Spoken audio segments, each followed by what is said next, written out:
नमस्कार भागवत कथा यूट्यूब चैनेले आमार सकल दर्शक बंधुदेर आमी जानाई सुस्वागतम।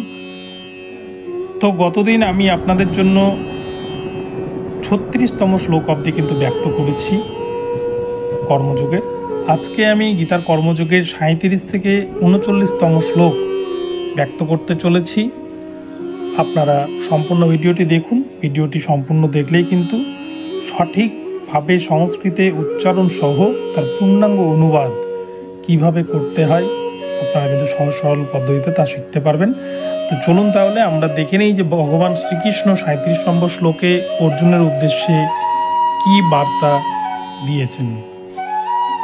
37 নম্বর श्लोके भगवान श्रीकृष्ण बोलছেন, श्री भगवानुवाच कामेशो क्रोधेशो रजगुण समुद्भवः महाशान महापाप्मा विद्येन इह वैरिणम्। এই শ্লোকের দ্বারা ভগবান শ্রীকৃষ্ণ অর্জুনকে বলছেন, হে অর্জুন, রজগুণ থেকে সমুদ্ভূত কামই মানুষকে সমস্ত রকমের পাপ কর্মে প্রবৃত্ত করে। তাই এই কাম নামক বস্তুটাকেই কিন্তু তোমরা জীবনে সবথেকে ভয়ঙ্কর এবং সর্বগ্রাসী পাপাত্মক বস্তু নামে জানবে। এই কামই কিন্তু একটা সময় ক্রোধে পরিণত হয়। তাই কামকে জীবনের প্রধান শত্রু রূপে জানবে। যে ব্যক্তি কামকে সর্বদা দমন করতে পারে বা নিয়ন্ত্রণ করতে পারে তার কিন্তু কোনো কিছু আর অপ্রাপ্ত হয় না, সে সমস্ত কিছুর ঊর্ধ্বে কিন্তু চলে যায়, সে জীবের এই কর্মবন্ধন থেকে মুক্তি পায়। তাই মানুষের একটাই কর্ম, তাকে কিন্তু আগে কামকে দমন করতে হবে।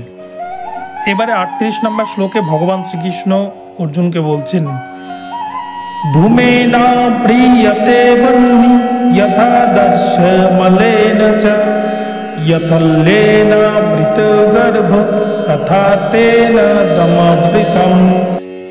এই 38 নম্বর শ্লোকের দ্বারা ভগবান শ্রীকৃষ্ণ অর্জুনকে বলছেন, হে অর্জুন, সর্বদাই জানবে অগ্নি বা আগুন যেমন ধূম দ্বারা আবৃত থাকে, দর্পণ বা কাঁচ বা আয়না যেমন ময়লার দ্বারা আবৃত থাকে, অথবা গর্ভ যেমন জরায়ুর দ্বারা আবৃত থাকে, ঠিক তেমনি এই জীবাত্মা বিভিন্ন মাত্রায় এই কাম নামক বস্তুর দ্বারাই সর্বদা আবৃত থাকে।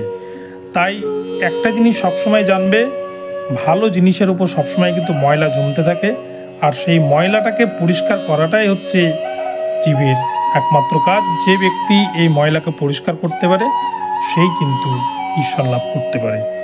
এবারে 39 নম্বর শ্লোকে ভগবান শ্রীকৃষ্ণ অর্জুনের উদ্দেশ্যে বলছেন, অপ্রীতম জ্ঞানমেতেন জ্ঞানীনো নিত্য বৈরিণা কামরূপেণ কৌন্তেয় দুষ্পুরেণ নলেন চ। অর্থাৎ এই 39 নম্বর শ্লোকের দ্বারা ভগবান শ্রীকৃষ্ণ অর্জুনকে বলছেন, কামরূপী চিরশত্রুর দ্বারা জীবের শুদ্ধ চেতনা আবৃত হয়। এই কাম দুর্বারিত অগ্নির মতো চির অতৃপ্ত। অর্থাৎ কাম নামক বস্তু মানুষকে এমন তৈরি করে ফেলে যার দ্বারা কিন্তু মানুষের চাহিদা কোনোভাবেই মিটে না, এবং সেই চাহিদা সবসময় কিন্তু অতৃপ্তই থেকে যায়। তাই এই কামই হচ্ছে জীবনের চরম শত্রু। এই কামকে যে দমন করতে পারে বা কামকে যে জয় করতে পারে সেই কিন্তু জীবনের শ্রেষ্ঠ বস্তু লাভ করতে পারে। তো এই 3টি শ্লোকের অর্থ আমি আপনাদেরকে অনুবাদ সহ আলোচনা করে শোনালাম। আপনাদের যদি এই ধরনের ভিডিও ভালো লাগে বা এই চ্যানেলটি আপনাদের পছন্দের হয় তাহলে অবশ্যই আপনারা চ্যানেলটিকে সাবস্ক্রাইব করে দেবেন, আর এই ধরনের ভিডিও চারিদিকে শেয়ার করে ছড়িয়ে দিন এবং সনাতন ধর্মকে বাঁচিয়ে রাখুন।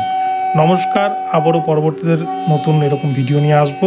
দেখা হবে পরবর্তী ভিডিওতে।